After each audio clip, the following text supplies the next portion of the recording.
all knew it was going to happen. And it's a word you don't use. 2 words. I don't want to be Joe. It's 2 words. American dream. That was not good what he did. There are a lot of bad things, like going to Idaho and saying, "Welcome to the state of Florida." I really love it. In order to make America great and glorious again, I am tonight announcing my candidacy for President of the United States.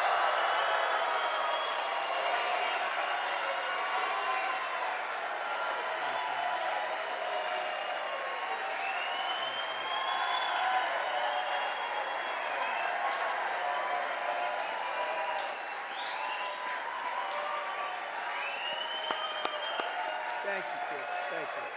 All of you. Thank you. Thank you.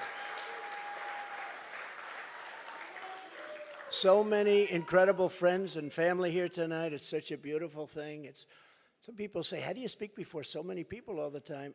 When there's love in the room, it's really easy, if you want to know the truth. What is up, guys? John Claymore here, and Trump has officially announced his candidacy for 2024. Now, guys, this is my initial reaction, and of course, if you watch the speech, which, by the way, I'll place the links in the description box, it seemed to me that the speech itself was a little more somber in tone. He did say this is a much more formal environment. Of course, it was at Mar-a-Lago.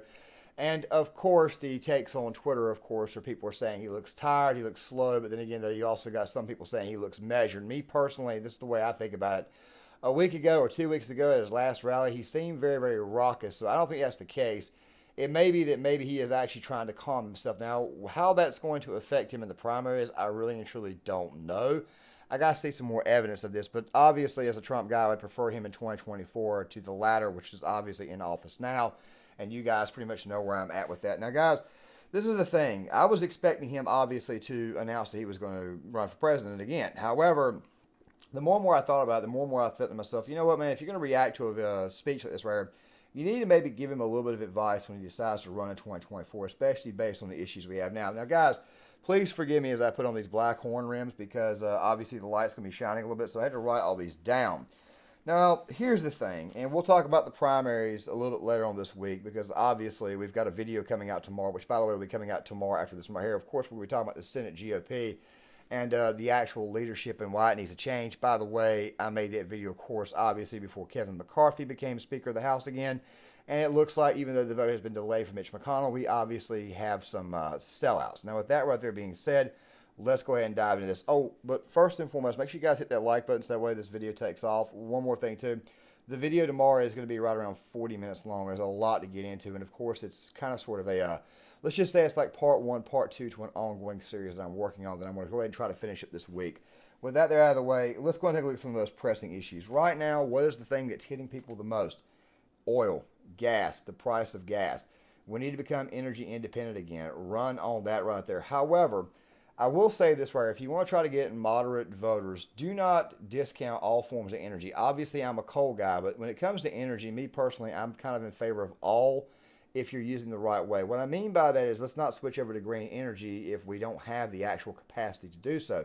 That does not mean, however, that nuclear, which, by the way, I'm a fan of nuclear energy because it is clean, that does not mean that it should not be explored. Run on energy first and foremost. Also, it creates a lot of jobs. Also, make sure you cite the failures of the Biden administration, obviously shorting the strategic reserve. Also, another thing too, make sure you point out the fact that he dismissed the permits on the Keystone Pipeline. Make sure you're able to contrast that there. But energy needs to be first and foremost. This right here is going to seem like a bit of a local thing, which obviously goes towards cities. But if you want to get some more votes in some of these blue cities and some of these purple areas, like, say, Pennsylvania, which is a state that you will need, please run on crime and tie it to immigration, tie it to the fact that we don't have a wall. Please run on crime. Please run on violent crime. Please run on murder. Please run on drug crime. Please run on fentanyl. Please run on that there because it's an issue that actually touches other voters and touches other people and touches actual families. You need to run on that there and also immigration itself. By the way, on immigration, please do us a favor and explain this time around exactly how it is that immigration affects people's wages. Also, that could also be tied to inflation, which, by the way, of course, you need to run on. Something else, too, especially with all the wokeness stuff, you need to run on ending wokeness. You also, while you're doing that, you also need to run completely on school choice. You need to have an actual school choice platform. This way will help you out with suburban voters, even though I have said that you more than likely will never win them over if you focus on school choice, especially with the wokeness. And if you're actually measured in your tone with doing that, you may get some of the suburban voters back while also at the same time running up the rural vote and getting some urban vote, and you should be able to pull it off, beating the honkening of the near elections. One more thing, too. Democrats keep on trying to point out abortion. And like I said, this video is not going to be very long, but they keep on trying to point out. I want you to just to go ahead and say this right here. You are already a pro-life president. You already got the justices in there that actually overturned Roe v. Wade.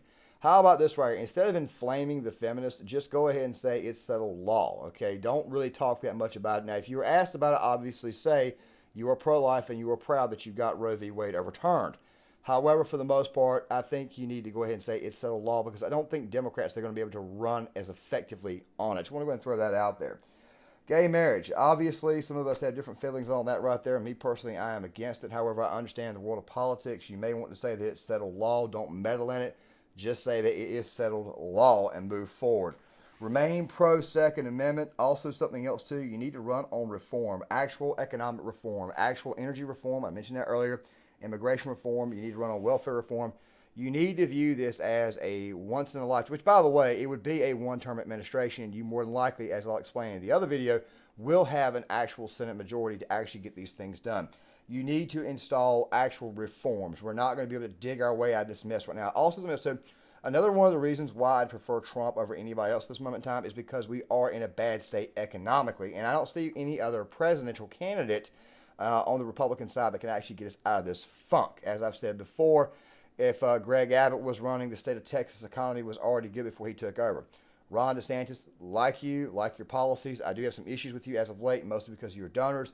But, dude, you didn't build the economy in Florida. Other governors did that. Trump is an actual proven commodity when it comes to foreign policy and when it comes to actually building an economy. This right here is one of the main reasons why I prefer Trump to be in office. Next, let's go ahead and say this right here. Wars. Oh, that's right. And by the way, there'll be a video out on Gear Issue 33 tomorrow on this. Russia, of course, just bombed Poland. We don't know if it was intentional. You got some people thinking it's a false flag. I'm not going to go that far. There's the BTX scandal, which, by the way, you need to run on that right there. You need to run against the corruption, of course, draining the swamp. And somebody's going to say that Trump never really and truly drained the swamp. Well, hold on a second. When you drain a swamp, let me ask you something really quick. What is a swamp exactly? It's water, right? It's mostly water, dirt, crap, animals, the lowest forms, of course, rotted logs, just pure actual rot. Now, I want you to imagine the swamp. By the way, I think he did drain the swamp. He just didn't lock anybody up.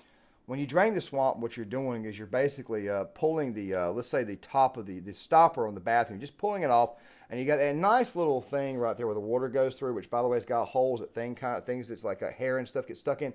That's basically what draining the swamp is. He basically exposed all the turds in the GOP and in the Democratic Party as well on the left. So, yes, continue to run against the corruption. By the way, run against the GOP leadership as well. You need to do that right there. If you can do that right there, you will rally all the damn voter base, and you'll probably even peel off some left-wing types that, quite frankly, want to end the corruption as well. Run on that right there. But not only run on it, actually implement it. We would have an actual Senate mandate, as I'll explain in the video that comes out after this one right here, and which, by the way, I highly advise you guys actually check out because it'll be out later on in the afternoon, sometime tomorrow. Of course, I'm making these videos right here on Tuesday night, but they'll both be out on Wednesday. Now, guys, here's the thing. Something else, too. When it comes to Ukraine, you need to be running on trying to get a peaceful solution. You need to be running on that right there. Of course, when it comes to wars, you need to maintain what you did before. Corrective measures, corrective behavior. Bomb somebody, but not invade anybody unless you need to be. If you're struck, obviously you struck back. You need to run on that right there because reform and policy and good policies, diplomacy is actually what we need at this moment in time.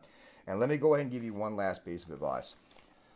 Don't get into petty fights. I understand this is hard for me. This is hard for people to, especially when it comes to Donald Trump. Be yourself, but be the likable self. Be the comedic self. Be the actual Trump that has his actual mojo. Obviously, the speech that he is giving tonight is a little bit more somber in nature. That does not mean stay somber in nature, Mr. President. I would advise you just be your likable self. Be your good self. Don't be petty. Don't be getting these stupid fights. Stop trying to antagonize people. Go out and talk to people. Come up with an actual comprehensive strategy to take back this country so that way we can finally save this nation and put us back on the right track. Guys, with that right there being said, there's my initial reaction. And of course, there are going to be more things to suggest later on in the day. Of course, I'm not going to be doing as many political videos after this week. Of course, this is mostly a series.